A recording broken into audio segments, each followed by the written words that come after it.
T.B.Photo X1.5 TFX, and welcome back to another video. Well, 2020 is well and good behind us, good riddance to it. 2020, a year we just need to look back with hindsight on, which is always 2020. But anyway, yeah, we're into 2021, and I think we all have internationally high hopes for what this year should bring, I should probably say. Being a little bit cautious, tweet, touch wood. But anyway, yeah, I thought that, well, a little bit of a retrospective in 2020. What did I actually manage to do with in my photographic journey? Well, as you can see, I have a little bit of the Swedish internationalized word smörgåsbord of what I have in my photographic and diving related collection as of yet. Well, yeah, that is a little bit of a spoiler right there, actually. I think that my biggest accomplishment in 2020, besides still being around, which is nothing like so, it's because of work related, since I am a healthcare professional. For you guys who don't know out there in YouTube land, I basically hold 2 bachelor's degrees, one in nursing and one in radiology. So I'm a registered nurse with a specialty in radiology. So yeah, you can guess how my 2020 has been, but that's beside the point. Well, I think that my biggest accomplishment of 2020 was that I managed to take the CMAS 1-star scuba diving course and pass it. So I am once again a certified scuba diver, and as you can see in the back here, I have my decor, the rig, back inflate BCD, which I've talked about in the previous videos. Probably gonna put a link to them in the description, but I think that's one of my biggest things that I managed to do in 2020.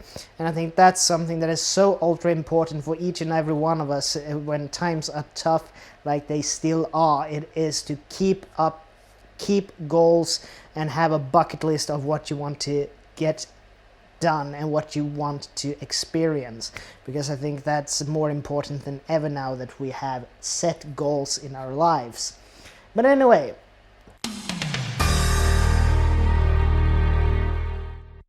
what did I do in 2020 that I think is noteworthy to do this little retrospective and glimpse forward? Well, apart from this scuba diving adventure, it also was that I've started to dabble in 2 different forms of photography that I didn't really pay that much attention to prior, and it is macro close-up and flash photography. And if you want to see good flash photography, I would really recommend some YouTube channels from basically one photographer I really enjoy because of his little bit of a, what should we say, life philosophy type videos. Really interesting person is oh, now I just blank on the name just because Zack Arias. Zack Arias. Go and look up his channel, link in the description. Really good, interesting stuff to talk about in that one. And the second one is some books that I have recommended before. It is Flash Diaries by Joe McNally, Natural Geo Joe. And yeah, he's known to use speed lights, and here's one of the ones that I have started to use quite frequently in my photography, the Nikon SB900. I currently have 2 of those, and for the 3 main Nikon flash models that I personally use and would actually recommend, it's the 900, the 800, and for some fill flash I actually have a bunch of the SB600s, so they are actually good for point illumination, so to speak. But I think we'll just move along here then. So flash and macro were my 2 biggest improvements in photographic techniques and experiences during 2020. So let's move on. Underwater photography, a topic that I've also started to dabble in, mostly theoretically, unfortunately. here's a little bit of the thing in scuba diving. You really need to learn one of the fundamentals of scuba diving, and if you really want to know your fundamentals, there are a host of channels out there on YouTube that will not teach you scuba diving, because you have to do that through a certified instructor. What you can do is if you're into the sport already, there are really good channels for tips and tricks and hints and equipment maintenance and all of it. And the one that I would really recommend to anybody who's out there and even remotely interested, it is Divers Ready, and its host James Blackman. And if I'm gonna just describe this gentleman in a elevator pitch, it's basically a British diving instructor, tech diving instructor, excuse me, who lives in Florida and has a pet husky named Ziggy. So a British bloke living in the US in the south of in Florida doing tech diving and has a husky. Can it become more British than that? I don't really know.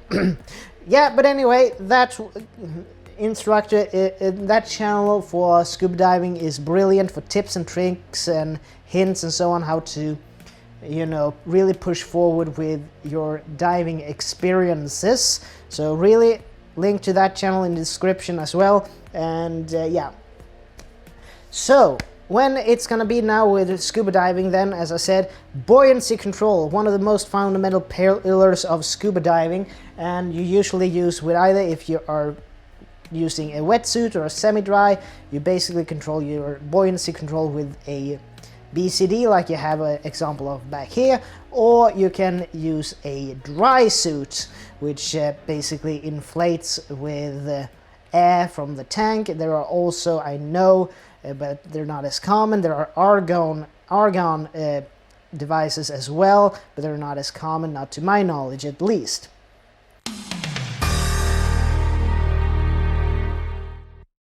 Okay, moving right along. Next part then in the photographic journey of scuba diving. We have a couple of examples of it here actually. We have, like here, the Nikonos 3 with a 35mm lens, and the Nikonos SB101 flash unit. This combination is kind of an interesting start setup. And I am actually going to do a little bit of comparison old vintage with new when I have a little bit more of practical experience with this. And we also have over here on the futon part of the couch we have, or sofa, we have actually two other examples of underwater digital photography. And we also have a little bit of a situation when one company puts another company name on their products. What we actually have here is the black little one, the sea&sea DX1G. That one is actually a Ricoh camera. I can't remember the model name. It's a 10 megapixel pocket style or compact camera. Yeah, it took me all of this time to start getting into compact cameras, and this is almost now a borderline vintage one at that. So we have one 10 megapixel, a little semi-vintage sea&sea / Ricoh designed camera with its dedicated underwater housing behind it. And we also have the sea&sea 860G, which is an 8 megapixel compact camera, a little bit more compact, and its dedicated underwater housing. The reason I got the 860 was actually that it came with the YS27DX, which is one of sea&sea's more simple but still modern underwater strobe units. What you can see, and I'm going to talk more about in future episodes, the biggest difference between these old school Nikonos units and the more current technology sea&sea version is that the Nikonos, everything is still with leads and cables, whilst the sea&sea version actually uses fiber optics. So that's a huge leap forward in underwater flash photography. And there is also, as I've been starting to research. There are also units that uses TTL or some sort of TTL and so on with the fiber optic cable. These old school ones, you also had the Nikon OS 5, was famous for having full TTL. The Nikon OS 4A, which I have in a bag, actually has aperture priority. That's what the A in IVA stands for, A. It's aperture priority. So I'm gonna do a little bit of a review about those in a future video when I have a little bit more experience, because buoyancy control is the main name of the game when it comes to successful underwater photography. Also, when we have a little bit of a sneak of the sea&sea, they have a system on their older cameras here that I think they've actually stuck with now, even with their newer models, which is kind of cool, is their ability to change front lenses underwater. Case in point here with the 860G's outer shell is that it has a detachable close-up lens on it. It is a bayonet style fitting, and it can be changed underwater, and it has a bit of a little lanyard on it, so it can be operated in that fashion.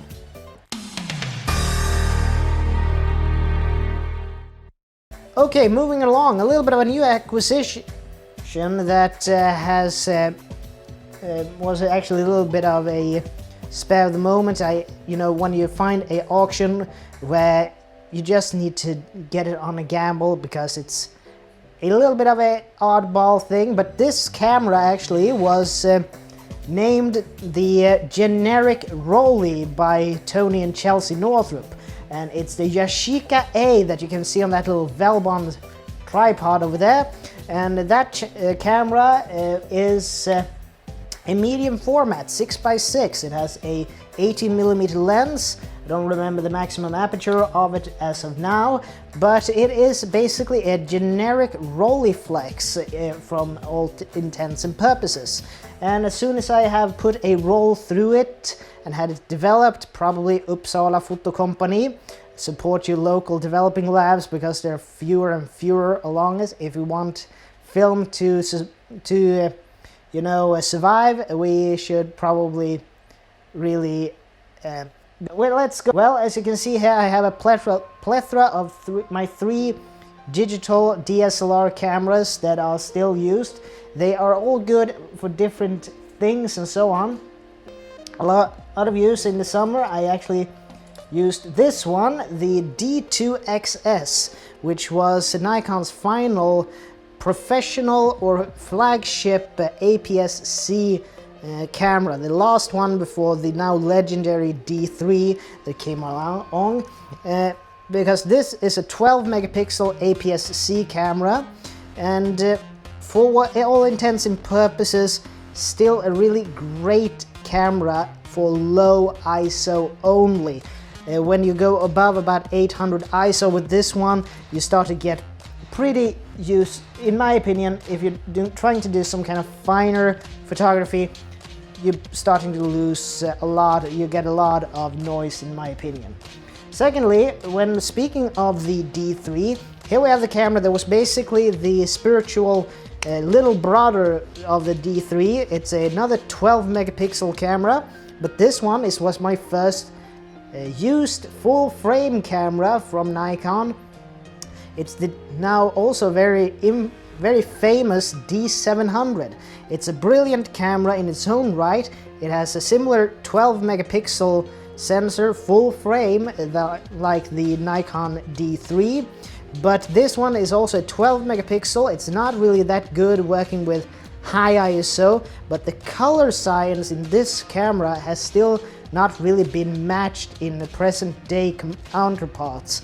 Brilliant camera. If you can, this is one of those that if you can get one of these in a good condition with with a decent amount of shutter counts, and it hasn't been used as a hammer or a sledge, it's really a great camera in my opinion.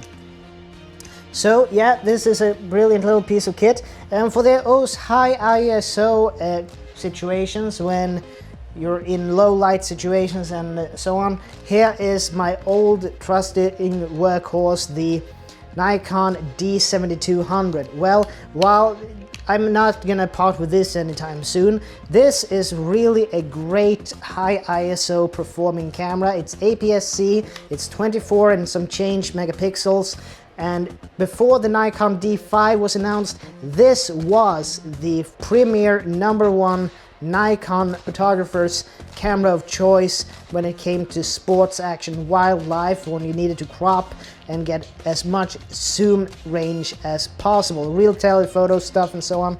This was the camera of choice before the D500 made its debut alongside the D5. Well, I think that that's a little bit of the short list of some of the things that has happened, what I think I have started to develop myself as when it comes to my own personal photography, and some of the plans for the future when it comes to scuba and underwater photography and so on. And yeah, it is all really a journey, and I thought I'll bring you along for the ride. And as stated before, 2021, we have high hopes compared to 2020.